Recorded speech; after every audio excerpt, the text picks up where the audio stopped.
और कैसे हो भाई? बढ़िया बढ़िया। चलो यार फोटो खींचते। हाँ चलो। छपरी है क्या? अबे 2025 में भी आईफोन से फोटो लेगा तो लोग छपरी कहेंगे ना। फिर क्या यूज करूँ, ओप्पो या वीवो? वो मैं बताता हूँ ना। चलो।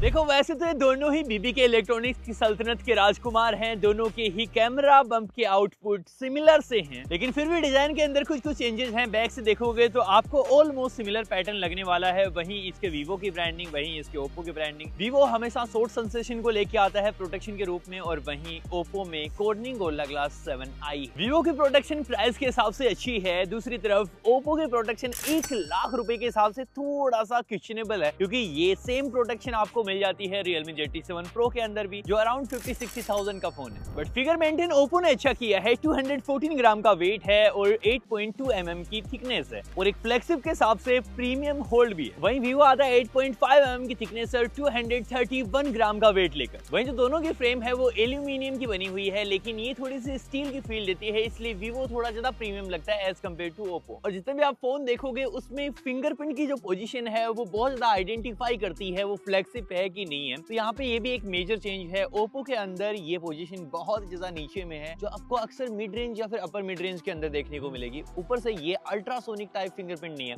वहीं वीवो में अल्ट्रासोनिक टाइप फिंगरप्रिंट है। ऑल्सो पोजीशन बहुत ही अच्छी जगह है, इसको आप तेल पानी किसी के साथ भी अंगूठा यूज करोगे तो डेफिनेटली ये अनलॉक करेगा। लेकिन ओप्पो के साथ आपको कुछ एडवांटेज मिलेंगे जो वीवो के अंदर नहीं मिलेंगे। यहाँ पे आपको कैमरा कंट्रोल बटन मिलता है, ऑल्दो ज्यादा यूजफुल नहीं है आईफोन की तरह, लेकिन समटाइम्स आप इसको यूज कर सकते हो। साथ ही में ये OnePlus की तरह अलर्ट स्लाइडर आपको मिलता है, जो अगेन काफी यूजफुल है। इससे ज्यादा यूजफुल तो मुझे कोई बटन लगता ही नहीं है। और साथ ही में IR ब्लास्टर भी है।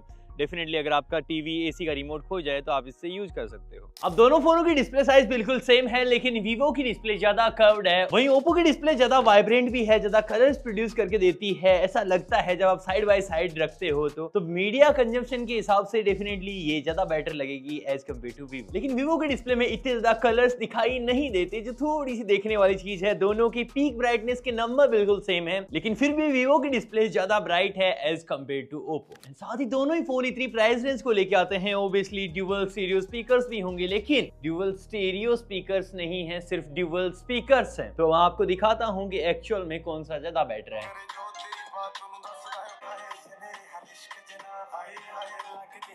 ना ओप्पो,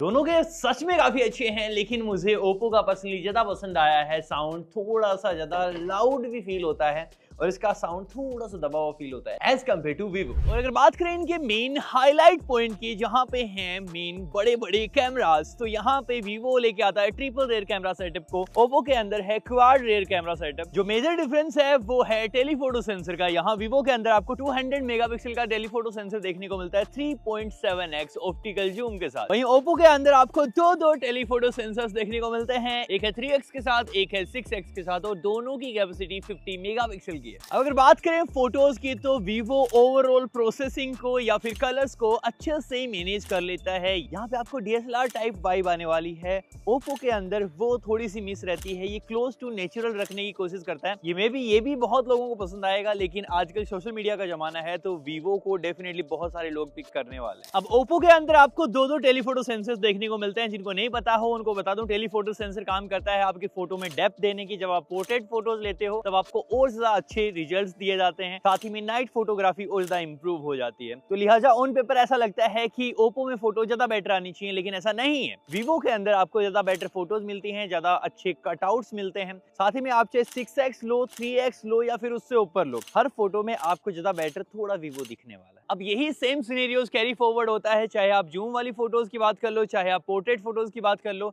सब में कहीं ना कहीं आपको थोड़ा सा बेटर दिखेगा वीवो। दोनों की फोटो सच में बहुत कमाल की हैं, मैं किसी में कमी नहीं निकाल रहा हूं, लेकिन शायद आप पिक करने वाले हो बिकॉज ऑफ अच्छी कलर्स, अच्छे डिटेल्स की वजह से। बाकी एज डिटेक्शन दोनों का ही बहुत कमाल का है, कहीं कहीं बहुत ज्यादा डिफिकल्ट सिनेरियोज में ओप्पो लैग करता है। वहीं हमने बहुत सारी नाइट फोटोग्राफी भी ट्राई करी है, बहुत सारे इंडोर शॉट्स हमने ट्राई करे, और सारों में ही कहीं ना कहीं आपको वीवो की फोटोग्राफी स्लाइटली बेटर लगेगी।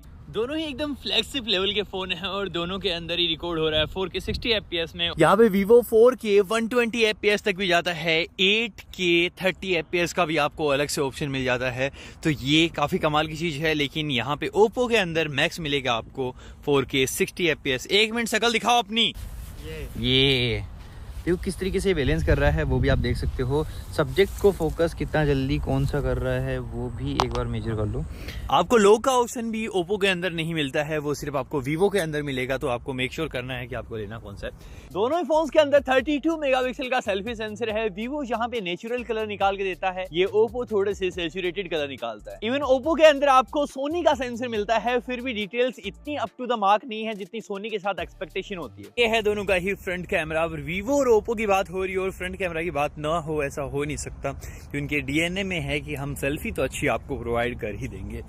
तो यहाँ दोनों ही 4K 60 FPS में ये शूट कर रहे हैं और ये हो गया है सूरज का बिल्कुल अच्छा, यहाँ पे सनकिस वाला मटेरियल है और अगर मैं इसको जाऊँ तो ये अगेंस्ट बन चुका है। यहाँ पे मुझे लगता है ओप्पो ज़्यादा अच्छे से कलर्स को मैनेज कर रहा है, आप भी देख सकते हो, मुझे प्रीव्यू में तो एटलीस्ट ऐसा दिखाई दे रहा है। नेक्स्ट अगर बात करें पावर की, तो दोनों के अंदर MediaTek Dimensity 9400 है। हाँ, ये एक फ्लैगशिप चिपसेट है बाय MediaTek। अगेन ये LPDDR5X बेस्ड रैम पे आते हैं एंड UFS 4.0 बेस्ड स्टोरेज है दोनों ही फोन्स में। अगेन ये एक ऐसा प्रोसेसर है जिसके अंदर आपको 3.63 गीगाहर्ट्ज की मैक्सिमम क्लॉक स्पीड मिलती है और ये भी 8 Elite की तरह 3nm की आर्किटेक्चर में बना हुआ। और अगर बात करें नंबर्स की, तो यहाँ ओप्पो ने ज्यादा अच्छा परफॉर्म किया है एज कम्पेयर टू वीवो और इससे ज्यादा नंबर्स भी लेके आया है। दोनों के अंदर बेंचमार्क स्कोर ऑलमोस्ट 24 लाख निकल के आते हैं, 2.4 मिलियन।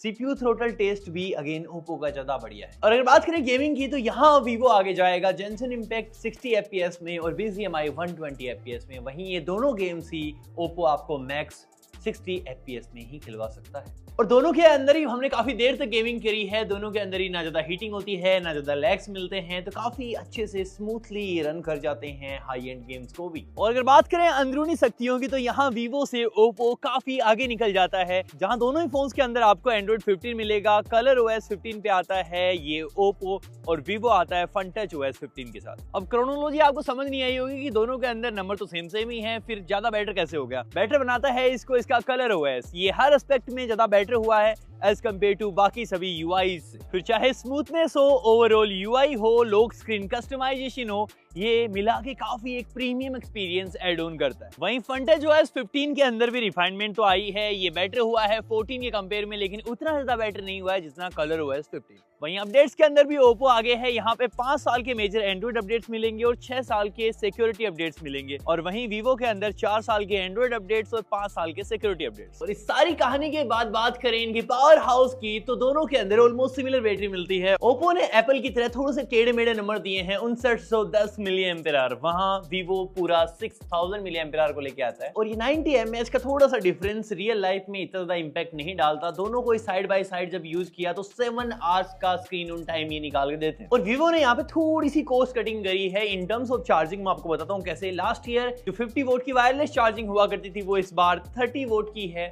और पिछली बार जो C2C चार्जिंग आपको मिलती थी बॉक्स के अंदर, वो इस बार A2C मिलती है और वो PD चार्जिंग को सपोर्ट करता था, ये नहीं करता। बाकी दोनों ही फोन 10 वोट की रिवर्स वायरलेस चार्जिंग को सपोर्ट करते हैं, जो सच में काफी कमाल चीज है। बाकी दोनों ही फोन्स के अंदर USB 3.2 Gen 1 वाला पोर्ट आपको मिलता है, जिससे काफी जल्दी आप डेटा का आदान प्रदान कर सकते हो। IP68 IP69 रेटेड भी हैं, तो आराम से जब पानी वानी में गिर जाए तो उठा के यूज कर लीजिएगा। अगर कंक्लूजन की बात करें तो दोनों आपको 90,000 में मिल जाएंगे आफ्टर डिस्काउंट। ये दोनों ही फोन अपने अपने मायनों में फ्लैगशिप्स को डायरेक्टली मात देते हैं। इवन ये भी फ्लैगशिप ही हैं अपनी जगह, तो उनके स्पेक्स को डायरेक्टली मीट कर रहे हैं। यहाँ पे आपको अगर एक डेडिकेटेडली कैमरा स्मार्टफोन चाहिए तो डेफिनेटली ये X200 Pro आपके लिए ही बना है, क्योंकि मैंने जब से ये फोन मेरे हाथ में आया है, मैंने अपने iPhone 16 Pro Max से फोटोज नहीं लिए।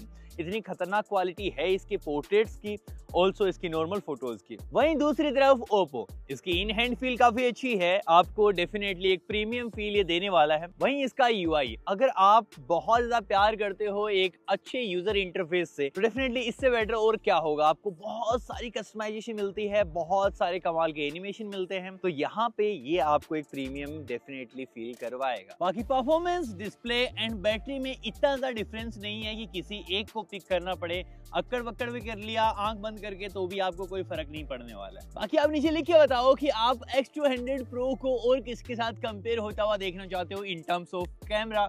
बहुत ही मजा आएगा, डेफिनेटली जल्दी से लिख के बताओ। वीडियो यहीं पे खत्म हो जाती है, लाइक शेयर सब्सक्राइब कर देना। मैं मिलता हूँ आपसे अगले वाले वीडियो तक के लिए।